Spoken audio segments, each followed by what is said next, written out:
Na sequência, mais uma das perguntas recebidas relativas aos vídeos Carta Aberta à Humanidade. Segue. Sou clínico geral e moro numa cidade do Paraná, no Brasil. Tenho 61 anos e acabei de me aposentar no final do ano passado, depois de 35 anos de praticamente um apostolado na medicina, porque nunca ganhei muito bem clinicando na Santa Casa de Misericórdia da minha cidade. Mas essa não é a minha queixa, pois me orgulho da minha jornada profissional como médico e professor universitário. Mas toda a minha vida esperei por este momento e me preparei junto com a minha esposa para irmos morar no interior da Argentina, numa pequena fazenda que ela herdara dos seus pais, que possuíam uma plantação de uvas para produzir um vinho de excelente qualidade. Nossa ideia era continuar com a produção de vinho e ao mesmo tempo começar a produzir verduras e frutas orgânicas. Estávamos prontos para a mudança e viajaríamos no começo de fevereiro, junto com o nosso filho Leonardo, que é engenheiro agrônomo e nos ajudaria com os orgânicos. Ele, inclusive, comprou e reformou uma casa perto da fazenda, onde residiria com a sua esposa, especialista em orgânicos, e seus 3 filhos, 2 dos quais já estavam até matriculados numa excelente escola. Mas a nossa viagem, tão ansiada, teve que ser adiada, talvez até cancelada. E eu estou tão furioso por ter que ficar em casa ruminando minha frustração, que me tornei insuportável até para mim mesmo.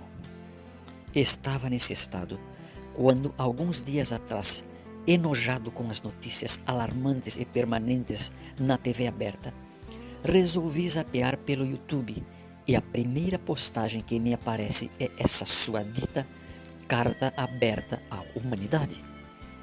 Veja bem, sou um cientista e pouco me interessa saber se você é o que diz ser ou um desocupado frustrado como eu. E nem aceito todas as suas pretensas verdades. Sou sincero, quero apenas desabafar e você nem precisa responder minhas indagações, mas apreciaria muito discuti-las. Que diabos é isso, Deus? Então eu trabalhei duro a minha vida inteira, apenas para terminar preso num apartamento de 3 cômodos, impedido de sair à rua, porque pertenço a um grupo de risco de uma pretensa pandemia provocada por algum grupo ambicioso e maluco?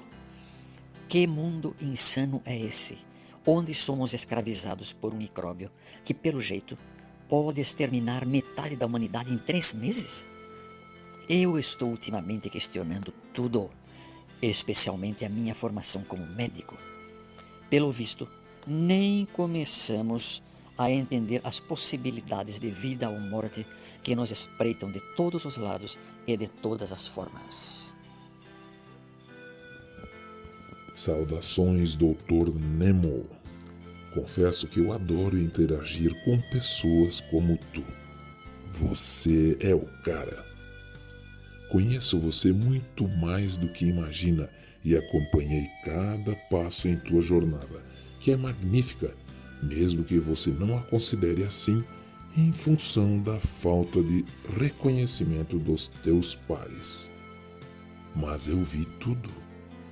Por exemplo, vi aquela vez em que você apanhou feio daquele brutamonte da 7ª série por defender uma velhinha, mesmo tendo a metade do seu tamanho. Vi quando, aos 13 anos, você pegou a tua tia preferida no flagra com o dentista e jamais comentou nada com ninguém, nem com ela mesma, e salvou o seu casamento. Vi quando foi perseguido por aquele professor de anatomia que implicou contigo durante 3 anos, durante a faculdade. E você aguentou firme os seus insultos e mais tarde ajudou o próprio filho dele a conseguir aquela residência. Acompanhei consternado o teu sofrimento amoroso por causa da Iris, que, insegura, mas pretensiosa, preferiu te largar para correr atrás de um sonho de se tornar modelo, que não conseguiu realizar. Você não sabe, mas ela acabou morrendo de overdose 5 anos depois. Estive contigo orgulhoso no teu discurso de formatura que você declamou tremendo e chorando de emoção, contaminando a plateia que aplaudiu de pé. Nós não estamos nos tornando médicos apenas para curar ou aliviar o sofrimento dos nossos semelhantes. Somos médicos para compreender e nos colocar no lugar deles. Somos médicos para apoiar e fornecer afeto enquanto nos empenhamos em trazer alívio para a dor do corpo e da alma. Lembra, Nemo? Fui eu que te inspirei a redigir aquelas linhas. Também estive contigo quando conhecestes tua futura esposa numa praia de Santa Catarina e te ajudei a convencê-la de que você era e é um bom sujeito.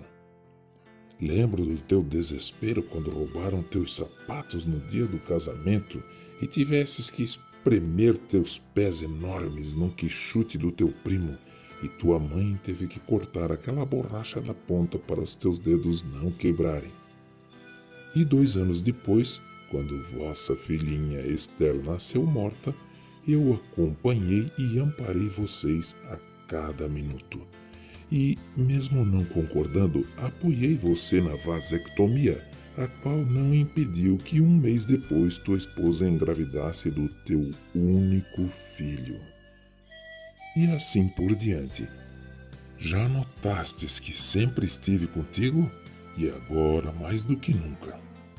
E não ligo se você acredita ou não em mim. Você sempre foi uma ótima pessoa e um excelente médico, Nemo. Tenho muito orgulho da tua dedicação e honestidade.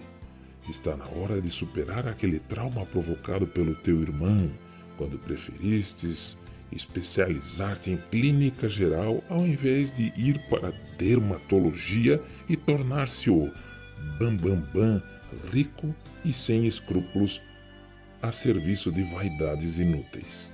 Veja bem, não estou declarando aqui que os dermatologistas ou cirurgiões plásticos são todos egoístas e superficiais, até porque muitos se dedicam a resolver má formação ou sequelas terríveis. Mas eu te conheço. Você é sensível demais para ignorar a tua necessidade filantrópica básica e conformar-se apenas com fama e adulações. Você queria poder ajudar o máximo de pessoas que conseguisse e foi muito bem sucedido nisso. Meus parabéns. Mas preciso te dizer algo. Você se aposentou, largou a medicina, não é? Mas eu te garanto, a medicina jamais sairá de você. Agora mesmo, muito dessa tua frustração se deve a não estar na ativa ajudando quem precisa. Portanto, chega de lero-lero, Nemo. Enquanto não se mudar para a Argentina, vá fazer a diferença como médico. Seja voluntário. Precisam de você, mesmo que seja para confortar e acalmar. E não se preocupe, você não corre nenhum risco de adoecer. Sempre tivesses uma excelente saúde e não será agora que isso irá mudar, nem nunca. Você deve viver mais de 90 anos e partirá dormindo, sem nenhuma doença ou dor. Porém, você é livre para não acreditar em mim. Mas eu sei que minhas palavras estão encontrando um terreno fértil em ti. Recomendo que você pare de se autocensurar. Você não é preguiçoso nem procrastinador. Dê um tempo para si mesmo. Que tal começar a escrever aquele livro sobre as tuas experiências clínicas com aqueles pacientes especiais, aqueles fora da curva da normalidade? Você sabia que não existe remissão espontânea? A medicina e a ciência em geral se beneficiariam muito com esses relatos. Boa sorte!